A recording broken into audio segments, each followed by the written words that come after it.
welcome back to the Fermented World Homebrew channel. Today we are going to be making a nettle mead. So first of all, what we're going to have to do is go find some nettles.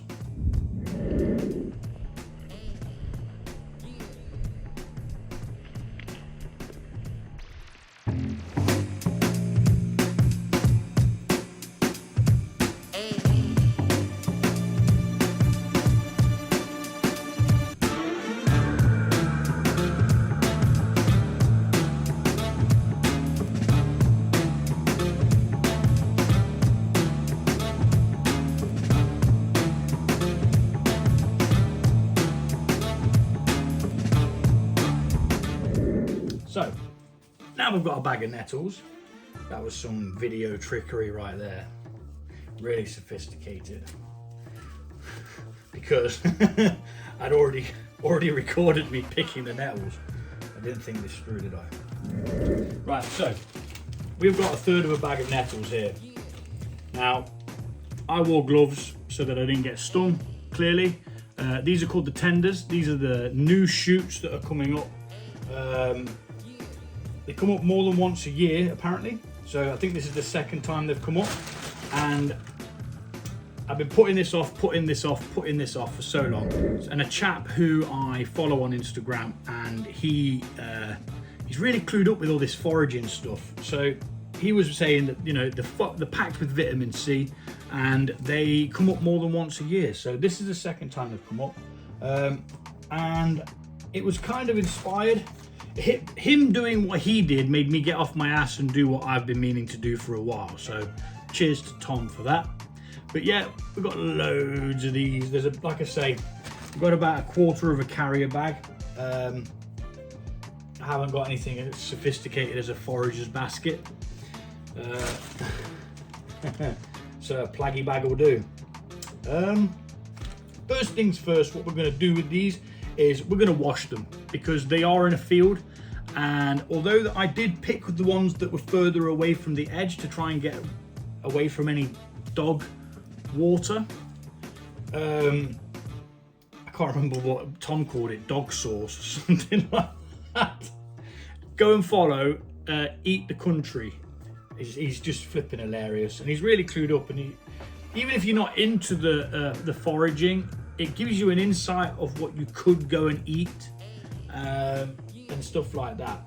One thing I didn't check though is if there's any species of plant that look like nettles that grow near nettles. I don't believe there is. So we're going to assume that there isn't. We're going to get these washed up and then we're going to get them brewed into a mead.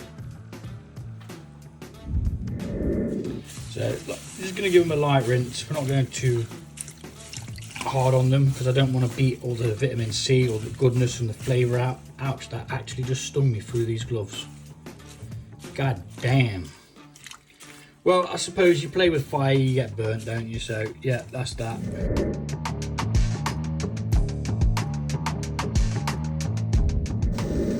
So bring 2 litres of water to the boil, and now we're going to add the nettle leaves. I mean, there is stems on there as well, but it's all edible. It's not a problem. Mainly the leaves you want. I believe that's where most of the goodness is. And what this is going to do is going to wilt it down, sort of like the way spinach wilts down, I expect. And any nasties will get killed along the way.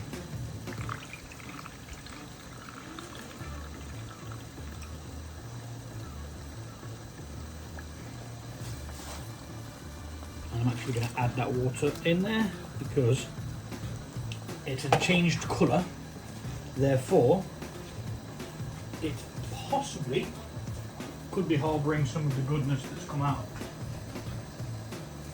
I'm going to let this boil for 5 minutes and then I'm going to let it rest for maybe 15 minutes. Okay, so we have now wilted that down. It's created a tea. I'm not sure whether I'm going to keep the nettles in there just yet. So what I'm going to do is I'm going to filter it off. I'm going to add the honey and then I'm going to decide a little bit later. I've got a cup of tea over there brewing. using some of this water, so we're not adding any extra. So 2 litres of hot water. We've lost a little bit to the boil, obviously. Cup of tea over there for the tannins now. I can't really tell you if it smells of anything. I've never eaten nettles before, so I couldn't tell you. But we're making this mead anyway. So, like I say, I'm gonna just drain this off. I mean, it's given us a lovely green colour, or a yellowy, extremely dehydrated urine colour. I'm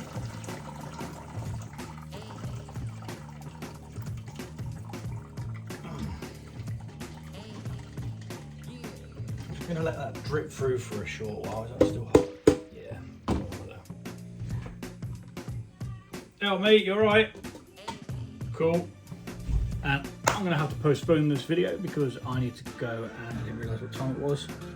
So I need to sort the kids out that are coming back, and the back.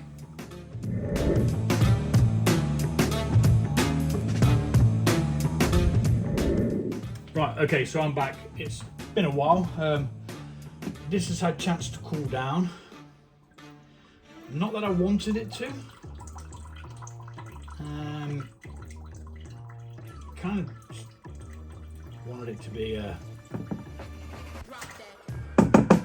the temperature it was at, heated, but it has cooled down dramatically. But that doesn't matter. So we're going to add our stewed tea.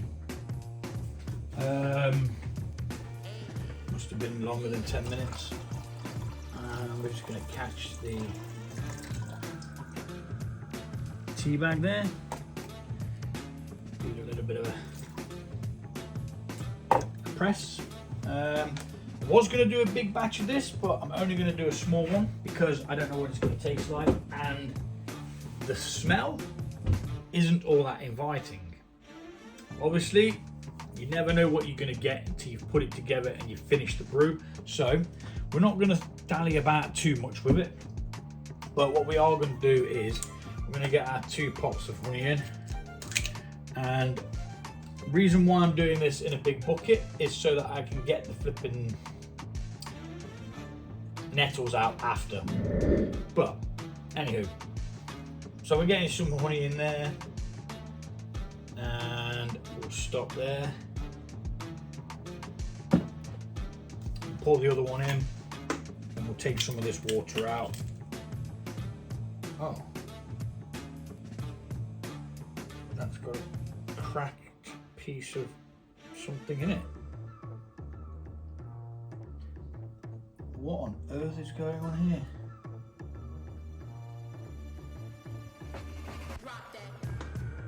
Well, both of those are intact, so why the sod in hell is one of them just stuck in there? That's bad. That is bad.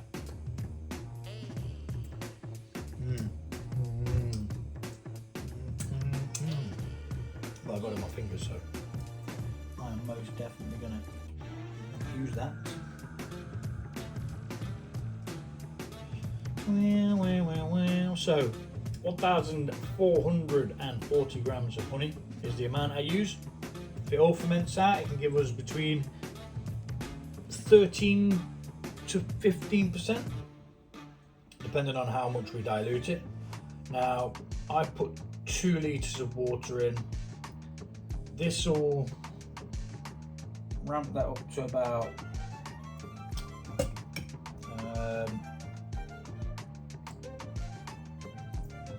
another 2 maybe, not sure, but we are going to most definitely be mixing that honey in now. So I do need my drill because I can't be asked to mix. And we're going to mix it in.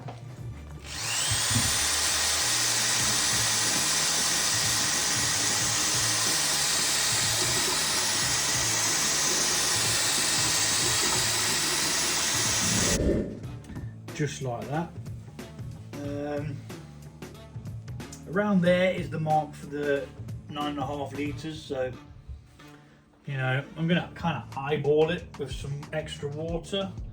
What is the temperature of this though? Got it facing the wrong way.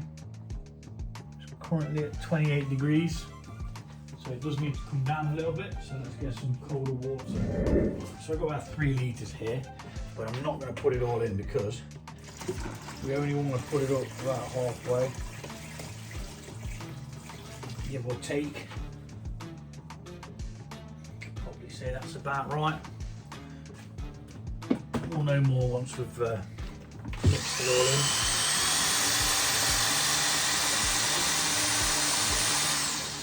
in. And once we've added the last bit of the honey, which is in here. Temperature is coming down. We need some water or some sort of liquid to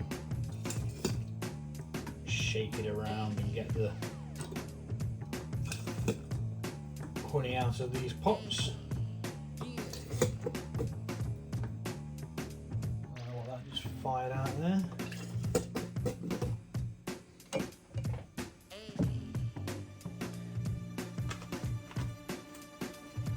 Give it a good shake.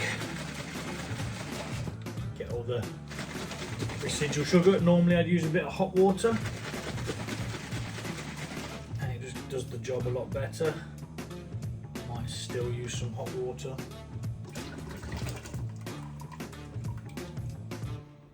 Nah, that did a good enough job. So we'll do it again. Plugged up with this nettles. It's not going according to plan. When does it ever?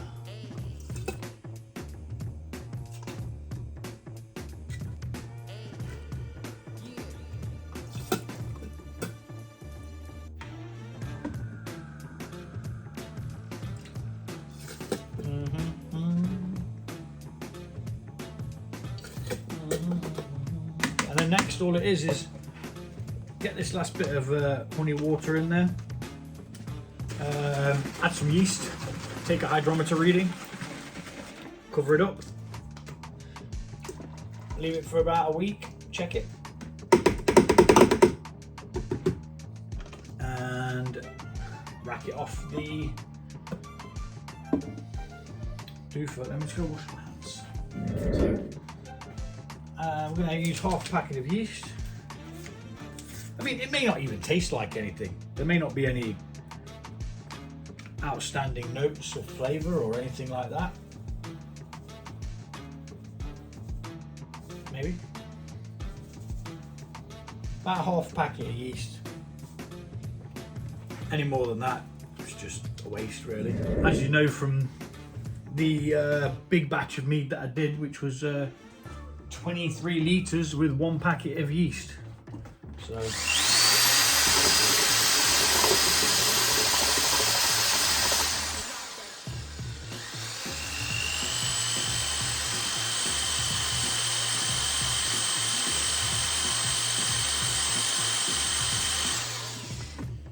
now we'll take a hydrometer reading and it'll tell us roughly if we've got the right amount of water. Although we are going to bring some of the nettle, which is pretty obvious what's going to happen.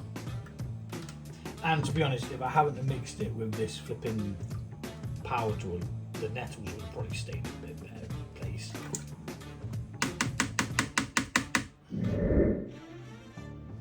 So according to this, I've added a bit more water than necessary, or than what I was aiming for.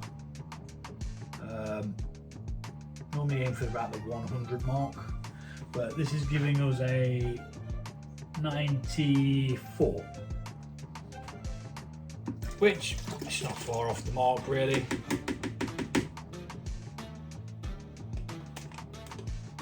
There'll only be a couple of points of alcohol difference. Not going to make much difference really. So I'll give it another whirl. It's a good measure.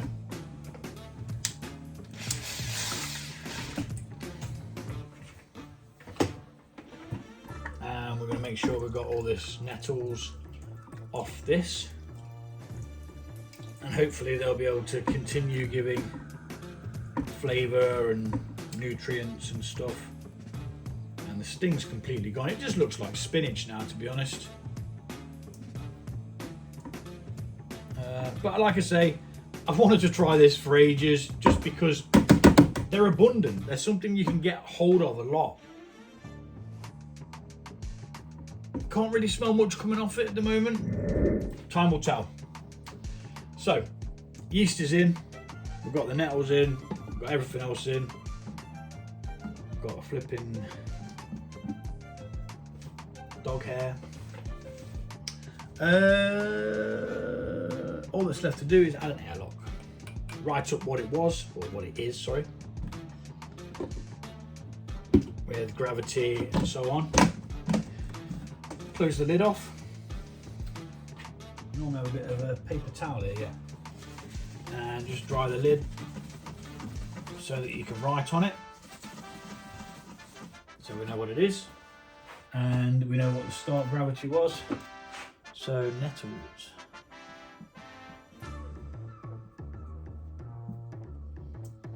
Nettles mead.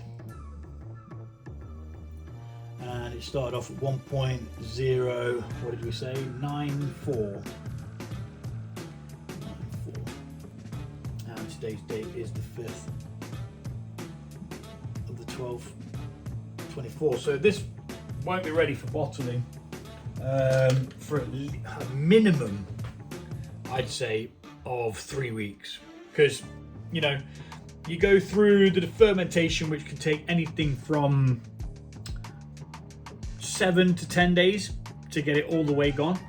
Then you want to back sweeten, add stoppers so it doesn't continue to ferment. And obviously after it's all cleared out and all the gunk and everything settled to the bottom, that's when you rack it off, whack it in a bottle. And after that, it takes a month before you can drink it. So it's not even going to go in bottles for at least, I'd say 3 weeks, but possibly a maximum. And then a month after that to be able to drink it. Unless it tastes good. If it tastes good, drink it. That's what I say. And on that note, I'm gonna love you and leave you and go cook a lasagna. I'll catch you later. Take it easy.